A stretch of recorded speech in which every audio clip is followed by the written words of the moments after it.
ચાલો ને હે વાત કરીએ વિસ્તારની,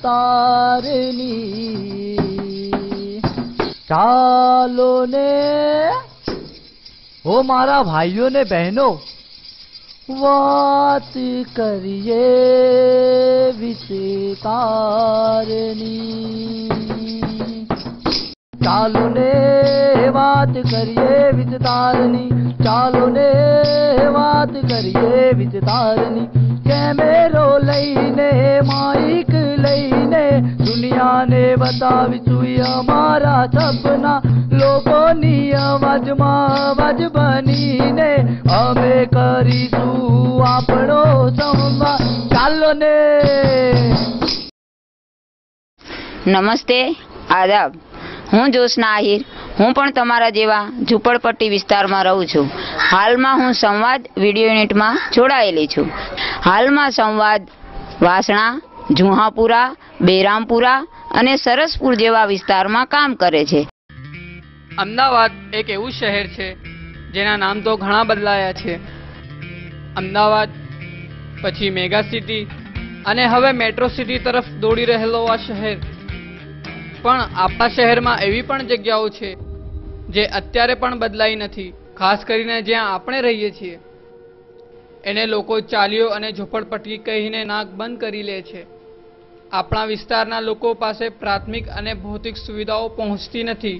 આપણી પાસે સાંકડી ગલીઓ અને ચાલીઓમાં રહેવા સિવાય છૂટકો નથી, અને ગંદકીના કારણે હંમેશા આપણે બીમારીઓના ભોગ બનીએ છીએ। હું જુહાપુરાથી જુબેર શેખ। સંવાદના લોકમત ભાગમાં ઘણા લોકોથી જાણવાની કોશિશ કરી કે આપણા વિસ્તારમાં થતી ગંદકી અને એની જવાબદારી કોની છે। गटर है तो फूल भर रही है, कोई देखने ही नहीं आता हैगा। संडासी मेन तो संडासी है यहाँ पे। यहाँ गंदी बहुत हो जाती है, कीचड़ जम जाता है, मच्छर बिन आते हैं, फिर म्युनिसिपैलिटी को बुलाना पड़ता है। घर के बाहर के अपने क्या की जिम्मेदारी है बताओ ना। अपने आप को ही हम गिनाते हैं कि हम इसके जवाबदार। पब्लिक की भी है। हाँ पहले હું પણ જુહાપુરામાં રહું છું। ગટરમાંથી બોલ, પ્લાસ્ટિકની થેલીઓ અને ગોદડી જેવી અનેક વસ્તુઓ નીકળતા મેં મારી આંખે જોઈ છે। એનો જવાબદાર કોણ છે? કોર્પોરેશન છે કે આપણે પોતે? એનો વિચાર આપણે જ કરવાનો છે। હું તરુણ પરમાર, લોકમત ભાગમાં આપનું સ્વાગત છે। મિત્રો, ગંદકીથી થતી બીમારીઓથી આપણને હંમેશા આર્થિક નુકસાન થાય છે। અરે થોડા દિવસ પહેલા 2 થી 3 હજાર રૂપિયા મારા દવામાં જતા રહ્યા। કદાચ તમારા પણ ગયા હશે। અરે મારા અને તમારા જ નહીં, પરંતુ વિસ્તારના ઘણા બધા લોકોના પૈસા દવામાં જતા રહ્યા છે। बीमार से ना बदा बापरा दवा लाई लाई ना थाकी गया। कभी कोई दागीना हो किसी के पास तो वो बेचना पड़ता है। घर का खर्चा किस तरह चलता है वो तो जो चलाता है वो जानता है। आदमी दौड़ धूप में रहता, परेशानी है और क्या। પણ શું કરે, માણસની મજબૂરી જ હોય ને।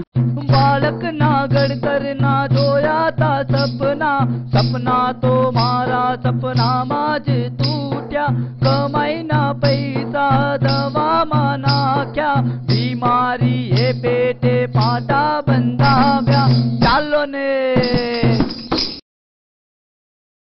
આપણે જોયું કે બધા લોકો બીજાનો જ વાંક કાઢે છે, પણ વિસ્તારમાં એવા લોકો પણ છે જે પોતાના વિસ્તારને પોતાના ઘરની જેમ સાફ અને સ્વચ્છ રાખે છે। ચાલો એમને મળીશું।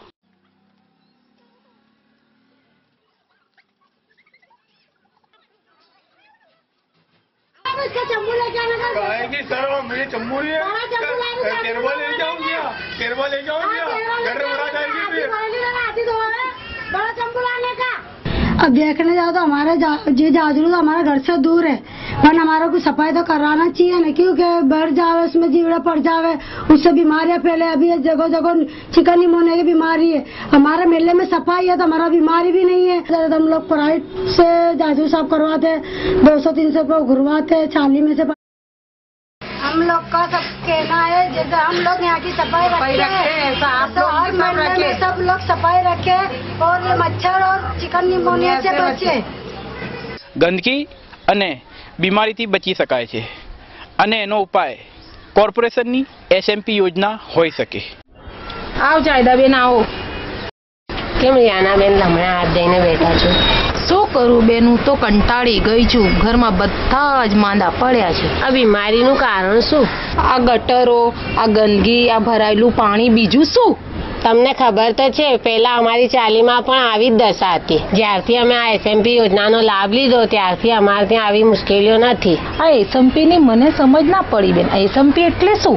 આ SMP એટલે ભૌતિક સગવડો, પાકા રસ્તા, રસ્તાની લાઇટો, ગટર અને પાણી. હું તો એ જ કહેવા માંગુ છું કે તમે પણ આ યોજનાનો લાભ લો. જાયદાબેન, તમે મારી સાથે આવશો આ SMP ની જાણ કરવા માટે? હા, કેમ નહીં. SMP એટલે slum networking project Ahmedabad municipal કોર્પોરેશનનો છે. તેમાં કોર્પોરેશન, રહેવાસીઓ અને સ્વૈચ્છિક સંસ્થા સાથે રહી અને આ યોજનાની કામગીરી કરી શકે છે. આ યોજનામાં જો સંડાસ બનાવવાનું હોય તો એમને 2100 રૂપિયા ભરવા પડે ને સંડાસ ના બનાવવું હોય તો 1800 રૂપિયા ભરવા પડે. જો તમારા વિસ્તારમાં કે કોઈને પણ આ યોજના વિશે વધુ માહિતી જોઈતી હોય તો મારો કોન્ટેક્ટ નંબર છે 98 795 629 29.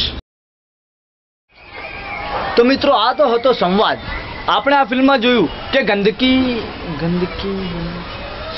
ભૂલી ગયો છું. તમે પણ ભૂલી ગયા છો 100%. ઉભા રહો, યાદ અપાવું છું. બે યાર, આપણે શું જોયું? સામે લોકો ઊભા છે. હા, ગંદકી કેવી રીતે ફેલાય છે અને કોણ ફેલાવે છે? બસ આટલું જ જોયું? પણ મેં તો કશુંક જોયું છે. હું કહું છું દોસ્તો, પણ એની પહેલા ભૂલ ચૂક થાય તો માફ કરજો. પણ શું જોયું? બે ગંદકીથી થતા રોગોથી બચવા આપણે SMP યોજનાનો લાભ લઈ શકીએ છીએ. હવે તો ગંદકીથી છુટકારો.